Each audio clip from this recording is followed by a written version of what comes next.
So the type of content that I really enjoy is when people show off their collections and their favorite cards, especially when they talk about why they have these pieces in their collection, like why it's their favorite. Personally, while I have gone and said like, oh, these are my favorite art cards, these are the type of cards I enjoy collecting, I've never really gotten my binders out and shared my binders, mostly because they are in a complete mess. They're in a complete state. So I wanted to share some of my binders, my Digimon cards today. I was going to do both, like share both my Pokemon and my Digimon collection. Well, my favorite cards out of those, but we would be here for an hour, probably longer, to be honest. So I'd rather I'd concentrate on Digimon and then share my Pokemon stuff in a later date. So I may have shown off my master set of the original 1.0 and 1.5 before, so I'm not going to linger on this. This is organized because it is a master set and it looks lovely. Obviously, the couple of cards that are my favorite, unsurprisingly, is Blackwall Greymon. I mean, there are some gorgeous, gorgeous cards in this master set. All of the secret rares look amazing. You know, those promo cards, the gold cards look amazing. I mean, absolutely love this card so much. It is a gorgeous, gorgeous card. One of my favorites. I think it was my first ever big Digimon hit as well, so there's a bit of an emotional attachment there. Obviously, this Omnimon card, the hit from the 1.0 set. Gorgeous, gorgeous card. This master set does make me very happy indeed. This one as well, absolutely stunning. This card has such an energy. I do love it so much. That Beelzemon looking like a king on his throne. And then, of course, the Blackwall Greymon card, my favorite card ever. I cannot get enough of this Blackwall Greymon card. If I was a bit, not caring as much about my finances, I would have probably a binder full of just that card. But there are so many beautiful cards in Digimon, and trying to just buy one and not collect any of the others. Couldn't do it. Even if it's Blackwall Greymon, could not do it. Now this is where things get a little bit messier. So this is my actually original binder for this game. When it comes to like some of my favorite cards, I put in these ones first. These alternate arts for the option cards, oh my, these are incredible. The only one thing that is a bit of a shame with these cards is that they're not textured, they are just flat. But the artworks are beautiful, absolutely beautiful.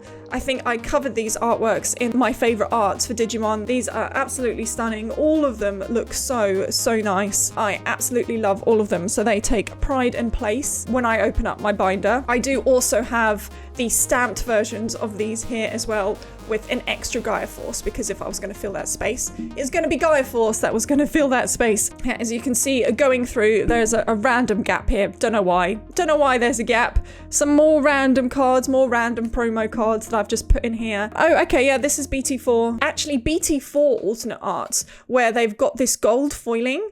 Really, really nice. I recommend picking some of these up if you enjoy these type of artworks before these get too expensive and it's too late. At the moment, I think you can actually pick them up for like reasonable prices, especially some of them that are just not ever used in meta or in gameplay. This is really nice too with all of the gold, but all of these cards look really nice. So if you enjoy these artworks and have wanted to pick them up, but have like been oohing about it, I say now is a good time while things are still cheap, before things start getting like vintage, things get out of print and it's difficult to get a hold of these old cards in good condition, because I'm sure you'll be able to pick them up, but they'll probably be played or have like nicks on them and stuff like that. Random gap, don't know why that gap is there. Oh, I love this spread. Yeah, so what I did, because I enjoy these cards so much, and then Wall Greymon and Blackwall Greymon actually had a reflection card. I say reflection card. So like those two look so good together. And I ended up getting quite a few out of my boxes. I was like, you know what? I'm going to do a double page spread of them and then stick in the middle the alternate arts for BT1 and have them back to back. And I just really enjoy this page. This is probably my favorite page in my binder, just because I think it looks pretty cool. Some pre-release stuff that I've just plonked there. Some Japanese cards that I've just plonked there because for absolutely no reason. A page of secrets. I do really like this card actually. This one from BT5, this Omnimon Zort defeats the alternate art. I think the artwork looks absolutely sick. I think it looks incredible. It's such a foreboding piece of artwork as well. And the original card, actually, the original one looks just as good. It is just as nice, but the atmosphere of that alternate art looks stunning. And this one too. There's something beautiful about these gold cards. Don't know why. These gold cards do look lovely. However, I am missing the Susanoo gold. I don't have that yet. So there are gaps. There are gaps in my collection where I still need to pick up cards and I just haven't because there are so many cards that I want. So gotta have a budget, can't go too mad. Yeah, BT5, just a load of BT5 cards. I've sung the praises of these 3 cards here at the top before, but this is another set that I would not sleep on either. So all of these, like all of the BT5 alternate arts are partner cards. So all of them like match. They sit next to each other and they match. I really enjoy that. I love that. It looks so good. They look really nice together. The thing is though, again, these are relatively cheap. If you want to pick up these cards, some of them are really not that expensive. Again, like Omnimon, I would say, is like Pokemon's Charizard. So he's always going to be in demand. Right now, these are still modern. Also, right now, people are not using them. So they're not like meta. So people don't want to really pick them up for their decks. By the way, don't get these if you don't want them. Waste of your money. But if you do like these sort of cards, I would get them sooner rather than later. These will only go up in price as time goes on. If you're a fan of Omnimon, BT5 is a really nice set. Some more promo cards. Oh, I think I took that one out because that's a Koki artwork. Oh, now we start going into Bt6. The Bt6 Box Toppers. I need to finish collecting those. I still don't have them all. This is my favorite. Absolutely love this card so much. All of the details of all of the different Digimon around and the texturing of this card is stunning. These two, I've talked about these two before. Love these so much. And the Bond of Bravery and the Bond of Friendship. Beautiful cards. These Systemons as well. These Systemons are lovely, especially this Systemon where the texture, their feathers, love it. Absolutely love it. And then I've got some other alternate arts here.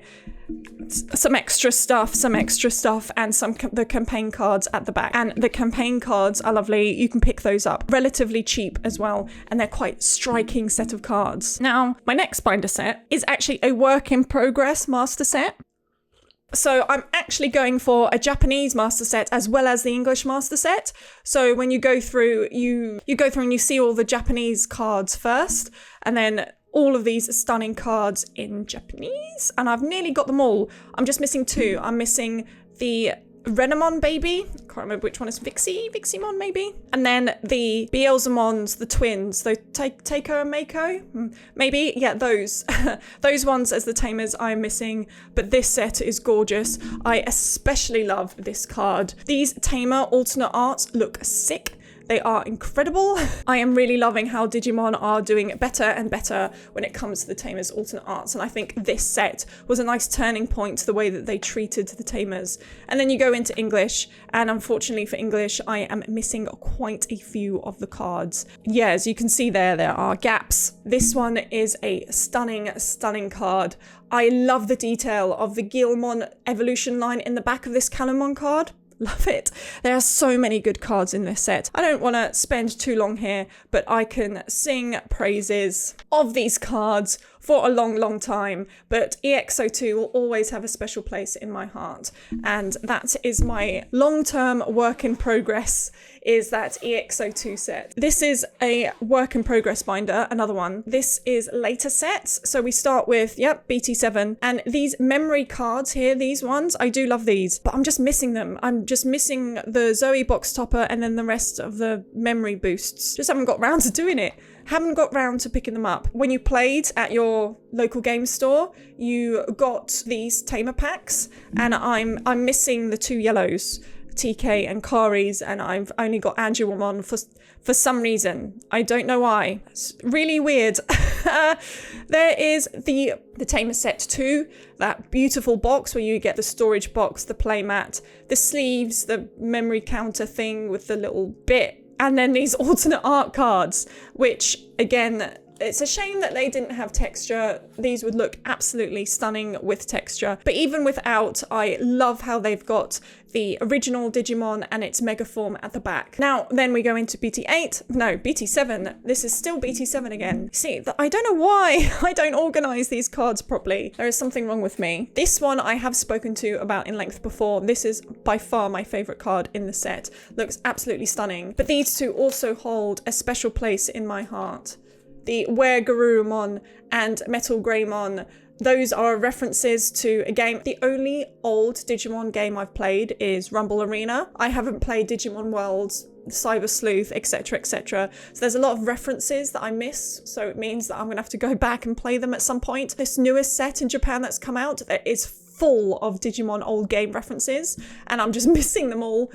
I just don't see them, which is like really frustrating on my part. I feel like I should know these things. I have some Digimon Fest cards here. I was really happy. Actually, they reprinted this because I use him a lot on my red decks. I mean, it just gives your Greymons a plus 2000 DP, which is actually really nice. That does come in handy. Pre-release stuff for BT8, and yep, some Japanese things. Oh, all of these illustration cards. I'm not going to get those out. If you want to see a more detailed look of these illustration cards, they are on a video I did not too long ago where I really go into depth of these. These are amazing. And then we have an incomplete BT8. I haven't even got the box toppers or the super rares. I'm missing a load.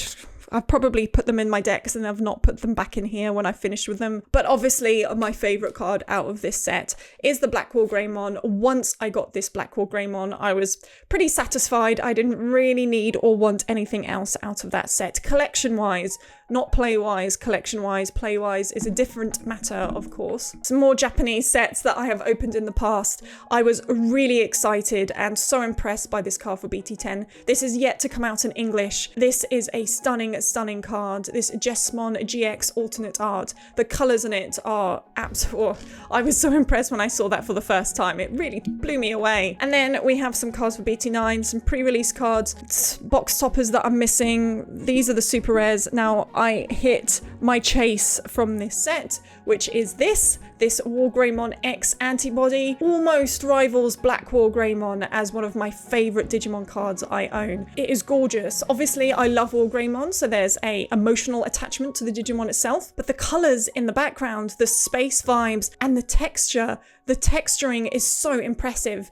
Digimon texturing does go up and down for me, like sometimes it's good, and other times it's really not there much because the Digimon really does take up a lot of the space of the cards, and then they don't texture the Digimon themselves, they just texture the background, which means there's, I'm going to say texture again. How many times can she say that in 5 minutes? I really do enjoy texturing quite a lot. Some more Japanese sets that I've just kept the cards that I love. Oh yes, this is my EX03 cards that I opened recently, and this Chaos Dramon alternate art. Again, one of my favorite texturings that I've seen in a card. And then the last binder I have is my Koki binder. There's not many cards in this at the moment because all there is in here are my Koki artworks, going from the Japanese cards that I have to the English cards that I have. Obviously, one of my favorite binders, or probably the favorite binder I have. Some of these Koki cards are absolutely stunning. Some of the more modern ones that have come out recently, and other ones that are a little bit older, to some of the stamped cards, which are really nice. Probably the most expensive card in here is this one. I haven't managed to track down a championship version one of these, so I can get that too. But even if I could get it, I'd feel like it'd probably be a bit of money. And actually, I have the artwork. So again, prioritizing cards that I actually want for my collection versus just buying the cards so I have them. And I also have this ETB where I've filled it with like random cards that I've just not put in binders yet. Don't want to take them out of my top loaders just yet. Like these Omnimon X antibodies I bought pretty cheap, so I think I've got 2 of those. Some store champion cards as well. Interesting. Oh, another one of that. Another store champion card. Another store champion card. I think I bought a set of those store champions. Just to be clear, I didn't win that store champion. That was bought. I'm pretty sure I bought a set. I think for like 50 quid. I think I actually got a really good deal because I was after this one. I was after this Gallant one and it was like £50 on its own from what I could see on eBay. and then I could just get the whole set for 50 quid. So, oh, another Omni. Okay, I have another one from the set. Oh yes, I remember I bought these for play. This is one of my favorite Digimon texture cards.